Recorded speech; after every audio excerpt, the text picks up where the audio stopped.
So, I'm here with Rochelle Williams, the founder and organizer of Blue CD2, and today we're just going to discuss some things that about the founding of the organization and that we think are really important in this coming election.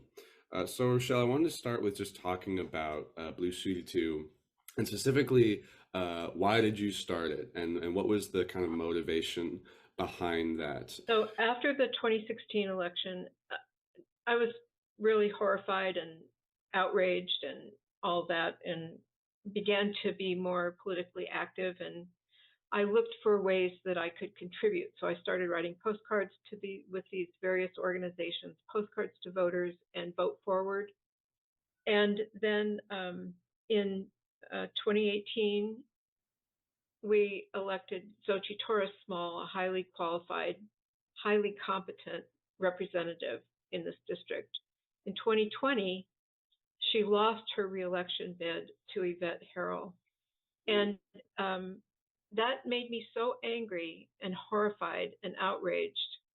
There was a lot of outrage about that because Yvette is so extreme. She's not we're not talking about so-called normal Republicans here.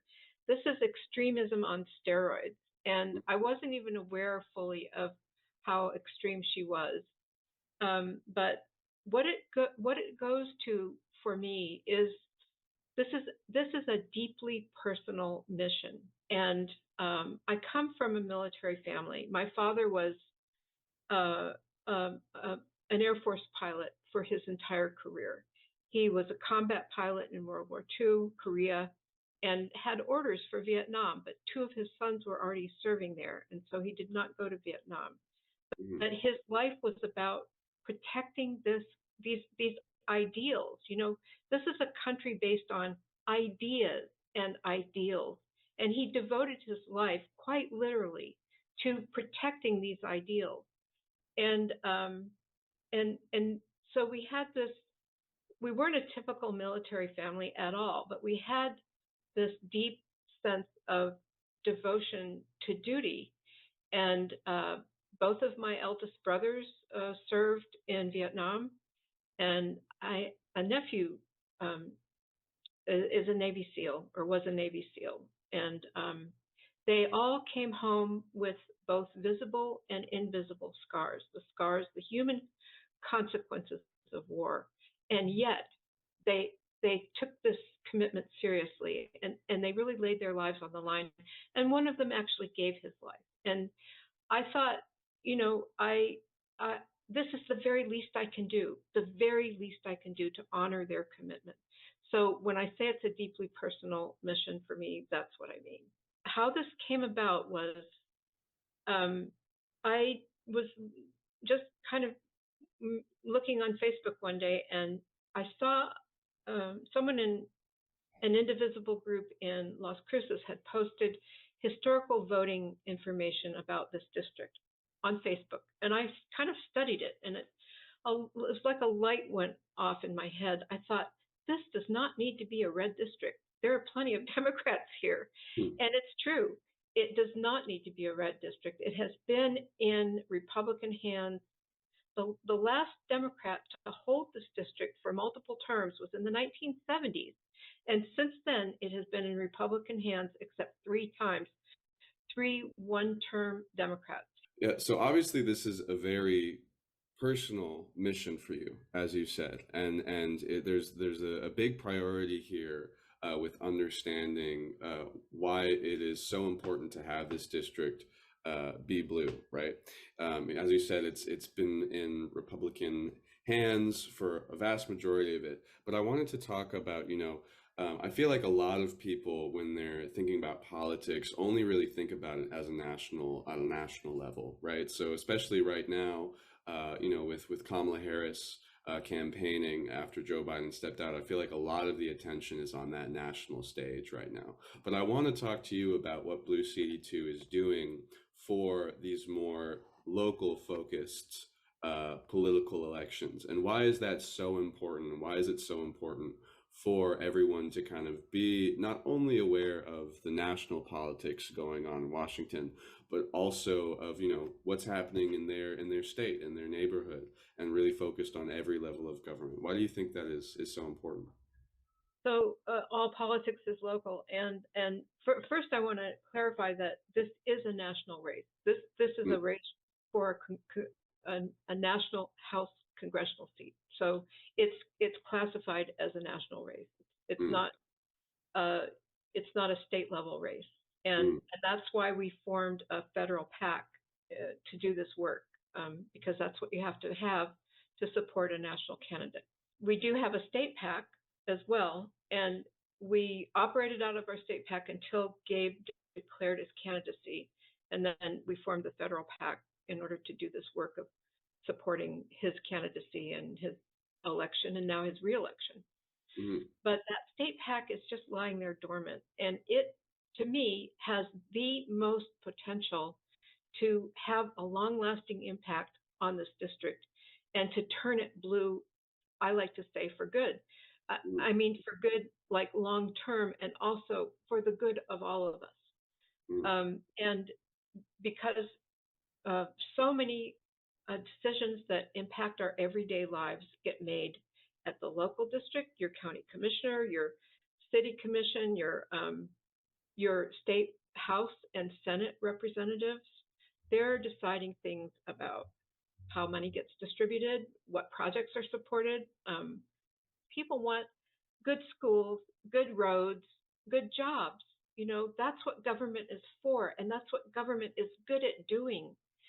So people in these positions of government need to be serving in that way. And what has happened with this lurch to the right over the last 4 decades or so is mm, that we have incompetent, unqualified people in office at all levels who are mm, not interested in that. They're interested in just propaganda and posturing and wasting our tax money. In my view, this is mm, how we explain mm, how we got here, how we dumbed down, how we came to value incompetence over expertise. And this is a real problem with the Republicans, and especially with this Project 2025, which is looming over us so dangerously. And that brings me to another point about why it's so important to reelect Gabe, and that is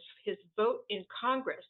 It matters so much, and getting the majority back. We are on a climate train to disaster, and we can stop it. We have the all the technology and all the resources to stop it. What we don't have is the political will, because that political will is being jerked around and drained by the constantly fighting the Republicans.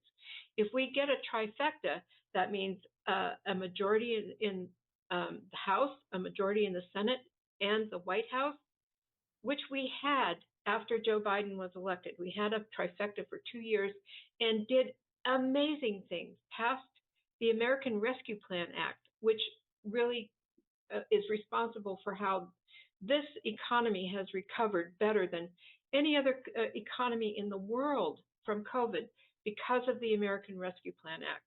That passed because we had a trifecta. The bilateral, after we lost the trifecta, Joe Biden was so skillful, he was able to help get the bilateral infrastructure bill passed, and the Inflation Reduction Act, which has the most important climate legislation and funding in history in it. We will lose those things if we lose our if we don't get a trifecta back. We'll continue this stalemate thing where Congress is stuck. They can't get anything done. We need that trifecta again. And it hinges, really, it could hinge on this district, on these votes right here, on getting Gabe reelected. He won his last election by 1,300 546 votes. It was one of the tightest elections in the country. I think there was only one tighter, and that was in Colorado, 547 votes. And the Democrat lost by that amount. But you know, the climate emergency is just that. We've just seen how much of an emergency it is. Ruidoso was practically reduced by half by wildfire and then flood, and the terrible ravages of fire in California, this terrible flooding in North Carolina. These are the costs of our inattention to fixing this climate crisis, and we have to put the political will in place to do it, because we have everything else. We can do it. That's the piece that's missing. So by God, we have to do it. You know, I mean, it could not be more important. All of these issues are obviously urgent and vitally important, and there are things we can do to make an impact. There are things that this country can do to make an impact, to make the world a better place, to protect future generations, right? And to lift up all the citizens of this country. And I want to talk about, you know, what is Blue CD2 doing? What are your goals, and what have been some of the accomplishments you've had since you've started this organization? About what are you really foundationally doing to cause these changes that are so important? Electing Gabe, it comes right down to that. That's what we have to do. We helped. I feel like everything that we did helped get him elected, and I feel that way because, you know, we have the data to support it. I mean, what we did was push him over the top. We stood on the shoulders of every other organization doing this kind of work, and pushed him over the top. So, and the data are, we registered 5,000 new Democrats and Democratic-leaning independents in this district in the midterm cycle.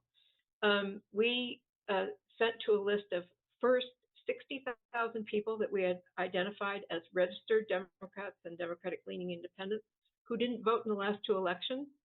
And we winnowed that list down to 20,000 the last 2 weeks before the election, and just hammered them with programmatic ads. 4,275 of those people that we touched with programmatic ads voted. So we know that 2,500 of the people that we registered, and 4,275 people of the people that we contacted with postcards and programmatic ads voted. So we got almost 7,000 people to vote, and who otherwise probably would not have voted.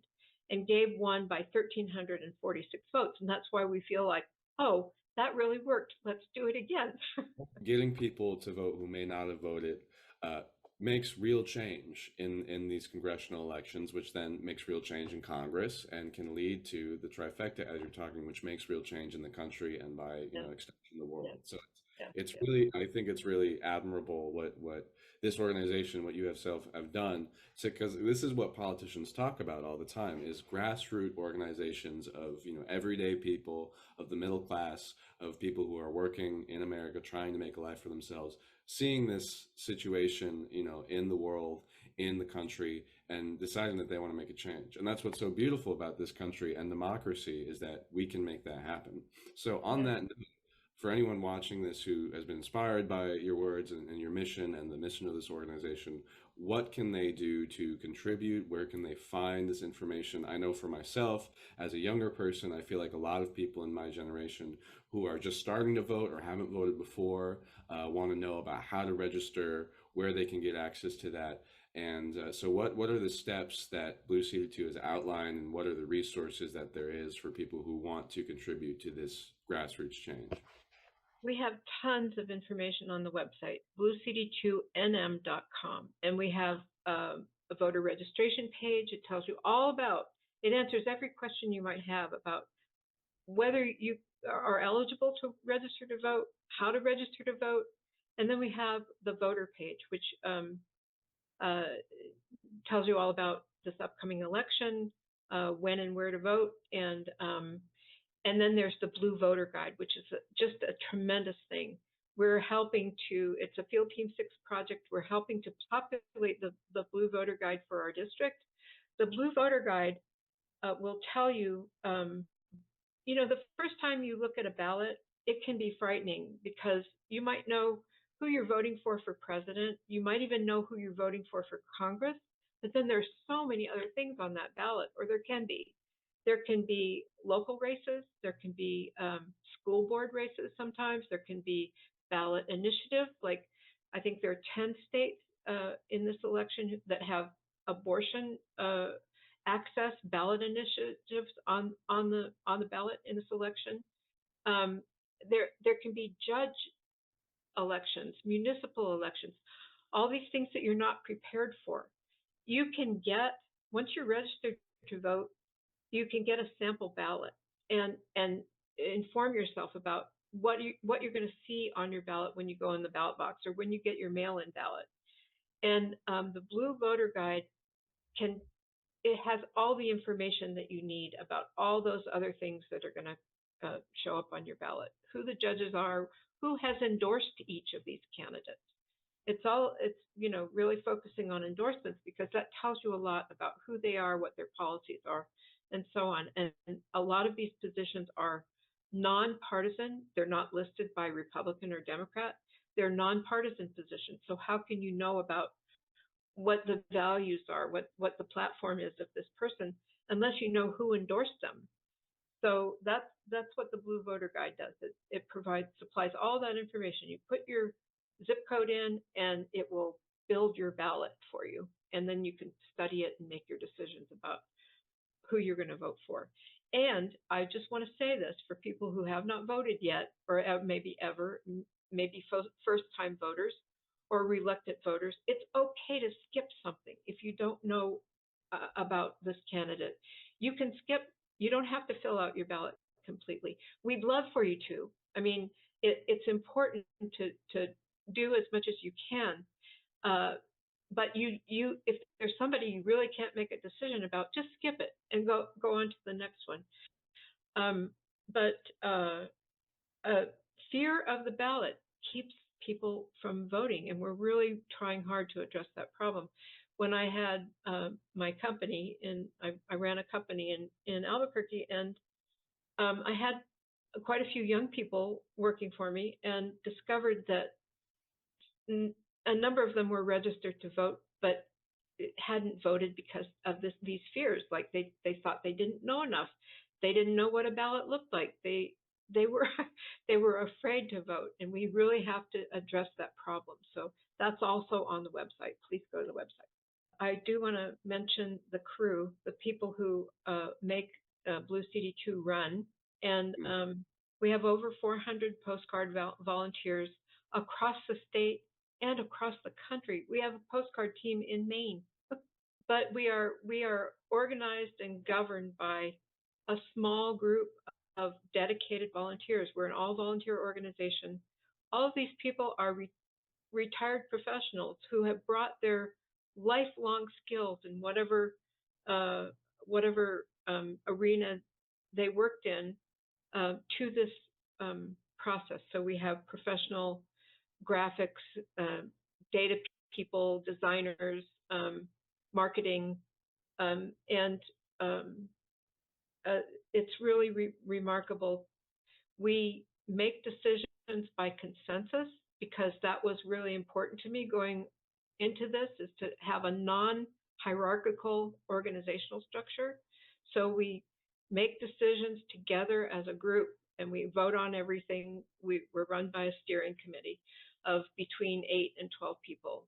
It varies because people travel, they get, they have health issues, whatever, but we're always able to cover for each other. And it's just been such a marvelous experience in collaboration and cooperation and growing an organization using that model. Well, thank you very much for talking with me. Thank you very much for speaking about this organization. I hope for those watching this, they found it as inspirational as I did, because it's blatantly obvious that you're very passionate about this, and this is something that really matters. And I think, having people like yourself speak on it really, it's like a butterfly effect. It's contagious. When you see someone who speaks so strongly about this, makes you think, well, maybe this is worth thinking about. And you don't have to commit your life to it. It doesn't have to become your sole purpose. But if you see this and you think it matters, and you see that matters to all kinds of people, then take that first step. Look up the Blue Voters Guide, find out who you're voting for, and get in the polls. And so that's Thank what you, you do. Alexander. Thank you, Rochelle. Pleasure. Lovely talking to you. Very good.